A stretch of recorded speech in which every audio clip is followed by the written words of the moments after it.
நாடாளுமன்ற தேர்தல் தேதி அறிவிப்பில் தேர்தல் ஆணையம் சுதந்திரமாக செயல்பட்டதா அல்லது பாஜக ஆட்சியாளர்கள் சொல்லி அறிவிக்கப்பட்டதா என்ற சந்தேகத்தை தேர்தல் ஆணையம் தீர்க்க வேண்டும் என தமிழக காங்கிரஸ் கட்சித் தலைவர் செல்வ பெருந்தகை வலியுறுத்தியுள்ளார்.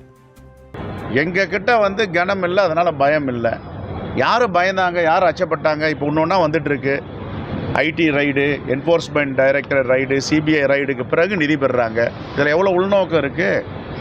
அதுக்கு பிறகு வெளிநாட்டு கராச்சியிலேருந்து வந்திருக்கின்றாங்க, புல்வாமா தாக்குதலுக்கு அப்புறம் வந்திருக்கின்றாங்க, வெளிநாட்டு நிறுவனங்கள்லேருந்து வாங்கியிருக்கேன். இதுக்கெல்லாம் பதில் சொல்லிட்ட தேர்தலில் நரேந்திர மோடி அவர்கள் தேர்தல் பரப்புரையில் இது மாதிரி ஒரு குற்றச்சாட்டு தமிழ்நாட்டு மக்கள் வச்சுருக்காங்க, பதில் சொல்லுங்கன்றாங்க. தேர்தல் ஆணையம் நேற்றுக்கு அறிவிச்சிருக்கு. முதல் கட்டமாக அறிவிச்சிருக்கிறாங்க. எப்படி இதை நரேந்திர மோடிக்கு தெரியும் முதல் கட்டமாக அறிவிக்க போகிறாங்கன்னு? 5 முறை சுற்றுப்பயணம், 5 முறை தமிழ்நாட்டுக்கு வந்திருக்காரு குறுகிய காலத்தில். அப்போ 7வது கட்டம், 6வது கட்டம், 5வது கட்டம் தேர்தல் நடக்கிற மாநிலத்துக்குலாம் ஏன் போல?